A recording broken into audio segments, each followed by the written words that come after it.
The unwanted prize. Commander Nix Valen despised formal events. The ceremonial uniform felt like armor made by someone who had never seen actual combat, all shine, no function. The collar chafed at his neck as he stood at attention in the grand hall of the Terran Alliance flagship, the Indomitable. Above him, holographic displays showcased his recent mission, the neutralization of a rogue AI cluster that had threatened to consume an entire colony world. The mission that, by all accounts, should have been impossible. The mission that cost him 3 squad members and left him with a cybernetic shoulder that still protested with every movement. Admiral Reeves approached with practiced dignity, her silver-streaked hair pulled into a severe bun, her uniform adorned with medals that Nix knew represented more political maneuvering than battlefield courage. "Commander Valen," she announced, her voice amplified for the gathered dignitaries, corporate sponsors, and military brass. "For extraordinary valor during the Centauri incursion, successful neutralization of the Nexus intelligence, and salvation of 8,000 civilian lives, you are hereby awarded the Star of Terra, First Class." Polite applause rippled through the hall. Camera drones circled, capturing his stoic expression from every angle. The medal felt heavier than it should as it was pinned to his chest. "As is tradition," Admiral Reeves continued, "you may select a reward from the gratitude gallery." Nix had almost forgotten this archaic custom, a remnant from the early days of space exploration when captains were granted prizes from conquered territories. Now it was mostly symbolic, a way for heroes to select from technological marvels, exotic luxury items, or rare artifacts. "This way, Commander," a young lieutenant guided him toward the display of offerings. Quantum communication devices, experimental weapons prototypes, vacation packages to exclusive resort planets, the usual assortment of glittering trinkets meant to impress. Nix walked past them all, his eyes drawn instead to the far corner of the hall, where the special acquisitions were kept. That's when he saw her. She was contained within a transparent force field, hunched and diminutive. Her skin was a pale lavender, almost translucent under the harsh lights. What caught his attention, however, were the bioluminescent patterns that pulsed across her skin, constellations that shifted and changed like star maps. Her eyes, large and entirely silver, stared at the floor. The elongated, fin-like structures on her head drooped in clear submission. "A Celestian," Nix murmured. The lieutenant nodded uncomfortably. "Yes, sir. Female, approximately 20 Earth years. Captured during the clearance of the Vega Drift. They're nearly extinct now." "Does she have a name?" Nix asked. "Specimen L-426, the lieutenant replied. Nix approached the containment field. The Celestian didn't look up, but her head fins twitched slightly, sensing his presence. "I'll take her," Nix said. Admiral Reeves, who had followed at a distance, frowned. "Commander Valen, perhaps you misunderstand. This specimen is primarily of scientific interest. Her species possesses unique adaptive capabilities, but she's untrained, malnourished, and considered non-combat viable."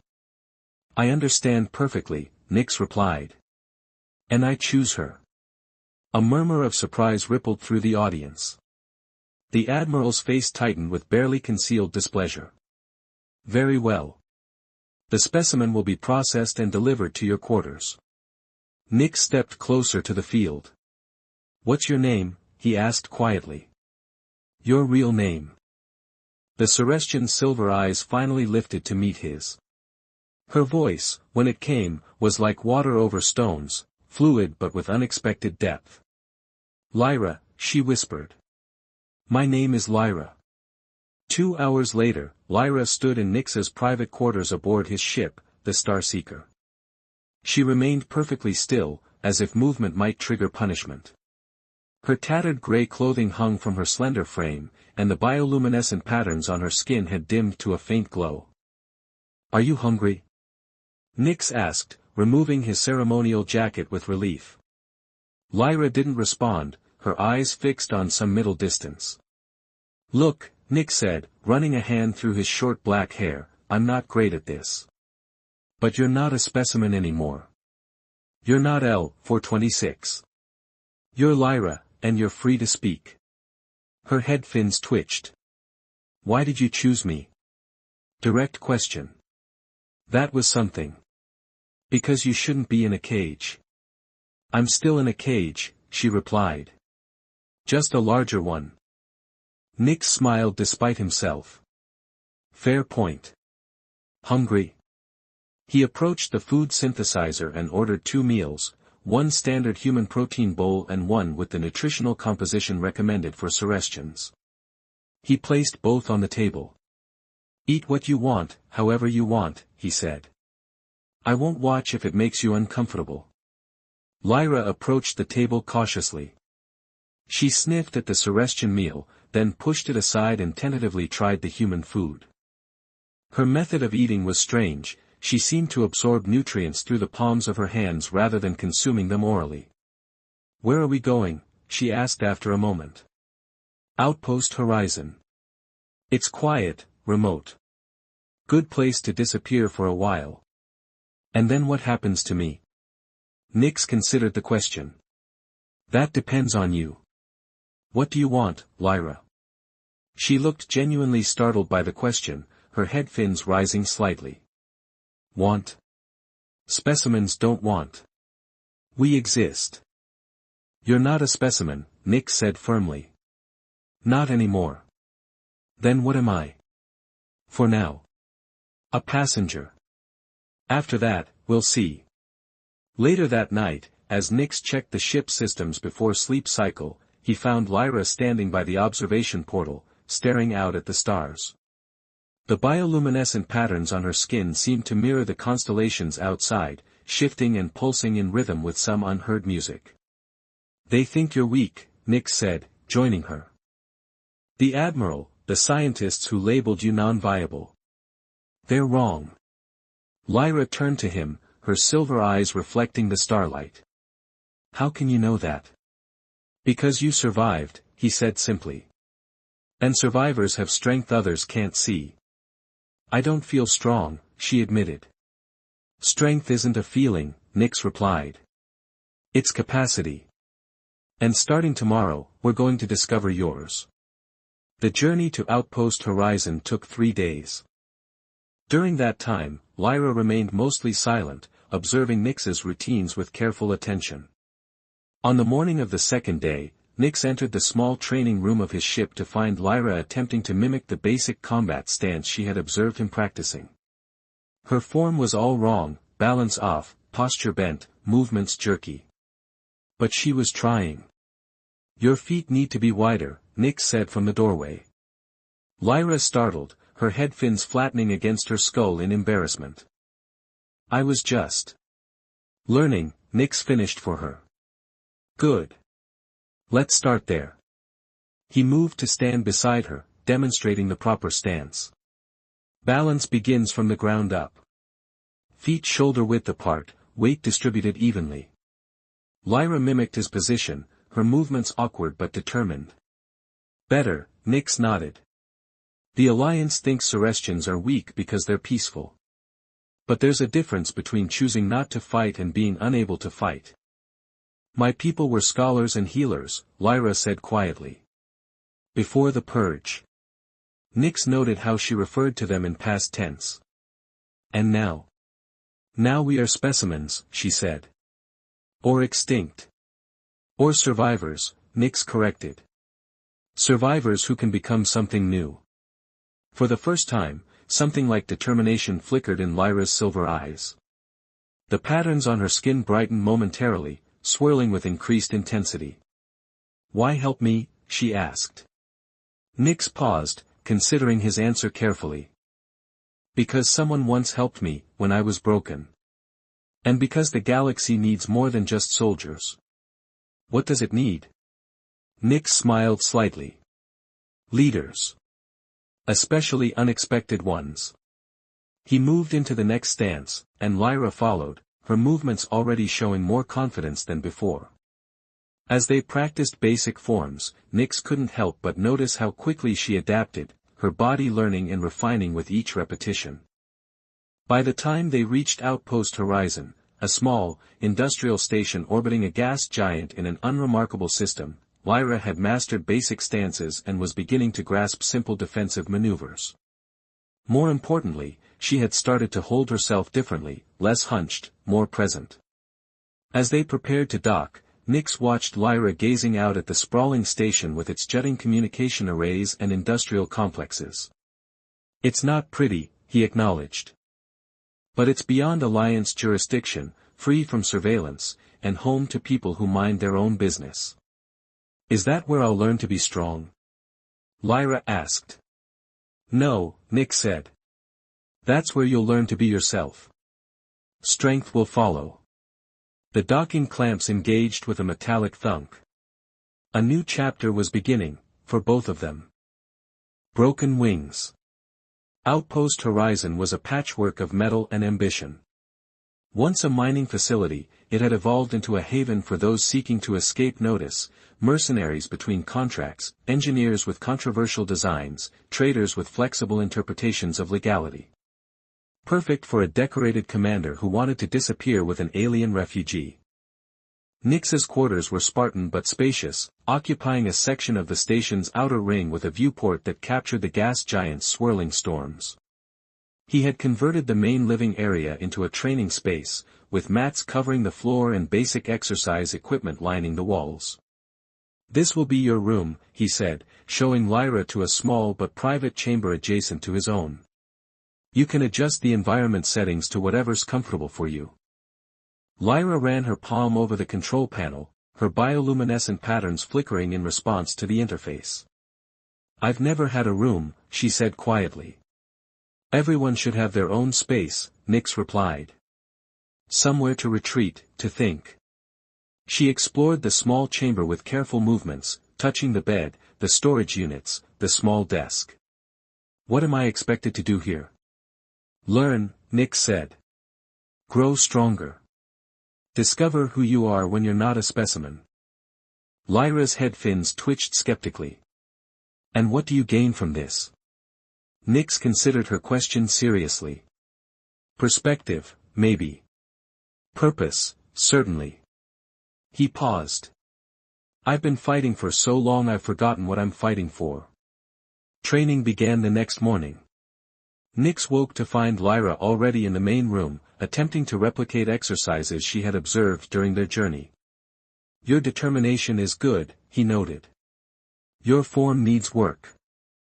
Lyra straightened, her silver eyes meeting his directly, a small but significant change from her habitual downcast gaze. "Then teach me properly." They started with fundamentals: balance, breathing, awareness. Lyra struggled with strength exercises, her slender frame seemingly incapable of generating significant force. But her flexibility was extraordinary, and her spatial awareness uncanny. "You're compensating for weakness with perception," Nix observed after watching her navigate a simple obstacle course he had created. "You're mapping the space in your mind." Lyra's head fins rippled. "Is that wrong?" "It's smart," Nix corrected. "Work with your advantages." On the third day, they ventured into the station's commons, a sprawling marketplace where residents gathered to trade goods, information, and occasionally insults.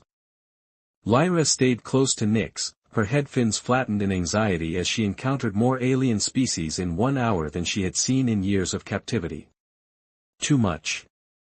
Nix asked quietly. She shook her head, determination evident in the set of her shoulders. "I need to understand this world if I'm to survive in it." A hulking figure approached, Drask, a Zenovian mercenary with scarred chitin and too many arms for comfort. He'd worked with Nix on several missions in the past.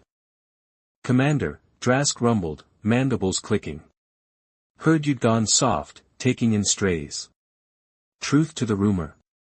Nix's expression remained neutral. "Just expanding my skill set." Drask's compound eyes shifted to Lyra, who stood her ground despite visibly trembling. "Celestian, eh? Thought they were all dead or caged. This one doesn't look like much." "Appearances," Nix said mildly, "are rarely accurate in our line of work." Drask laughed, a sound like rocks in a grinder. True enough. Still, might want to keep her out of sight. Bounties on rare specimens have tripled since the Vega Accord. Someone might get ideas. After Drask departed, Lyra released a breath she'd been holding. He was afraid of you. Nyx raised an eyebrow. Drask? He fears very little. Not openly, Lyra insisted. But his posterior limbs were positioned for quick retreat. I could see it in his stance. Nyx considered this. You noticed his body language? Most humans miss Synovian cues entirely. I've had a lot of practice observing captors, Lyra said simply. That evening, Nyx adjusted their training regimen. Combat skills are important, he told her, but your perceptiveness is your real strength. We need to develop that. He set up a series of exercises focused on observation and analysis, identifying patterns, detecting concealed objects, reading microexpressions across species. To his amazement, Lyra excelled at all of them. Your species, he asked as she correctly identified all 7 hidden surveillance devices in the room, were they always this perceptive? Lyra's patterns pulsed thoughtfully. We were scholars, yes, but also, connectors. My people could sense relationships between things, patterns in information, emotions, even cosmic phenomena. Is that what the bioluminescence does? Nyx gestured to the constellations shifting across her skin. It's a reflection, she explained. An external manifestation of internal processing. She hesitated. But it's more than that. It's also communication. With whom? With each other, once. Now, with no one. The loneliness in her voice was palpable. Nyx made a decision. Tomorrow we start combat training in earnest, he said. And I've arranged for a specialist to help. The specialist arrived before dawn, Talia Novak, a former Alliance intelligence operative with a reputation for turning ordinary recruits into exceptional field agents. She appraised Lyra with professional detachment. Physical baseline is poor, Talia noted. But neural responses are off the charts. Interesting project, Nyx. She's not a project, he corrected. She's a student. Talia shrugged. We'll see what she becomes. Under dual tutelage, Lyra's progress accelerated. She lacked raw strength but developed techniques that leveraged momentum and precision instead.